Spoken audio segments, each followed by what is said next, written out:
Okay, let me ask you something. What if everything we think we know about the universe, from the tiniest particle to the biggest galaxy, is built on a totally wrong idea?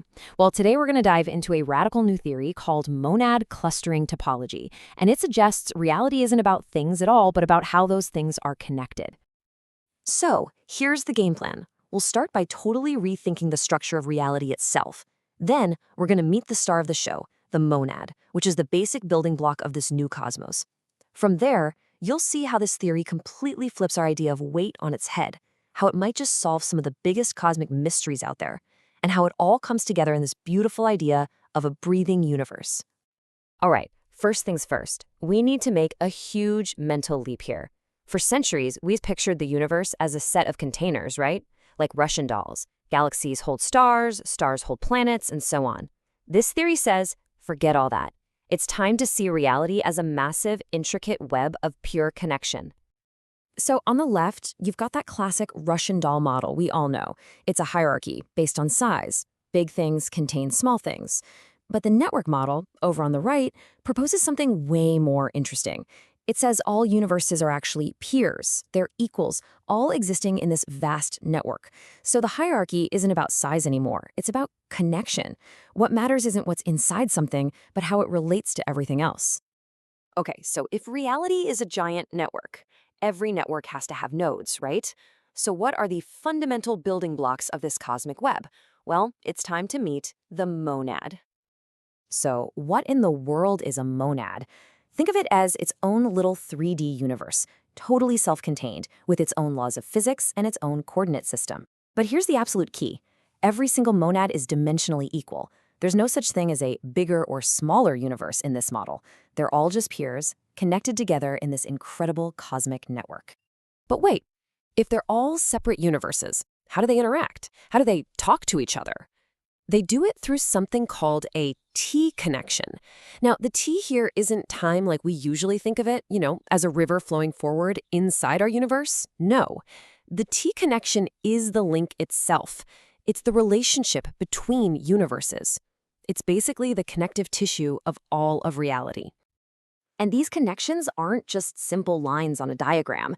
They have properties, almost like a cosmic internet connection. You've got strength, which is like your signal strength, determining how much influence two monads have on each other. You've got bandwidth, which is all about how much information they can share. Coherence for stability. It's a living, breathing, dynamic network, with all these different connections shaping the very flow of reality. Okay, you might want to sit down for this next part, because this is where the theory gets truly wild. We're about to completely redefine one of the most basic things in all of physics: weight. In this model, weight is nothing more than connection. Weight in time equals relational density. Just let that sink in for a second. This is the absolute core of the idea. Weight isn't some property that matter just has. It's simply a measurement of how densely connected something is to the rest of the network. So how does something get heavier? Well, it's all about building relationships. First, new T connections start to form. Then, the connections that are already there get stronger. This creates what's called clustering, where the density of all these connections gets more and more intense. The more connected that cluster is, the more weight it has. It's that simple. And this leads us to a profound new rule for how the universe works. The more connected something is, the heavier it gets. And, get this, the more real it becomes. Reality isn't some fixed solid state. It's actually a measure of relationship. Now I know this is a beautiful idea, but is it actually useful? Can this model explain the seriously strange and mysterious universe that we see all around us? Well, let's put it to the test. Let's throw some of the biggest puzzles in cosmology at it and see how it holds up. First up, the grand champion of cosmic mysteries, the black hole.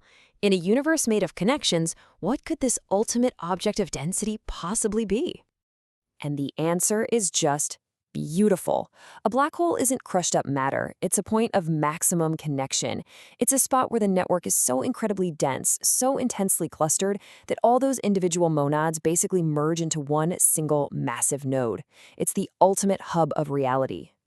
Okay, so if a black hole is the ultimate compression of the network, what about its polar opposite? What about the beginning of everything, the Big Bang?